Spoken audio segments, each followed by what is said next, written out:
ഭ്രാന്തെന്ന് നനച്ചോട്ടെ, അവർ ഭ്രാന്തനെന്ന് വിളിച്ചോട്ടെ, എന്നാലും എന്റെ ഹബീബേ അങ്ങാണെന്റെ മുഹബ്ബത്ത്.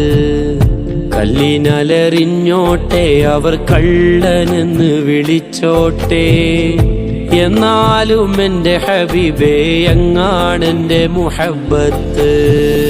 ഭ്രാന്തെന്ന് നനച്ചോട്ടെ, അവർ ഭ്രാന്തനെന്ന് വിളിച്ചോട്ടെ, എന്നാലും എന്റെ ഹബീബേ അങ്ങാണെന്റെ മുഹബ്ബത്ത്. കല്ലിനലറിഞ്ഞോട്ടെ, അവർ കള്ളനെന്ന് വിളിച്ചോട്ടെ, എന്നാലും എന്റെ ഹബീബേ അങ്ങാണെന്റെ മുഹബ്ബത്ത്.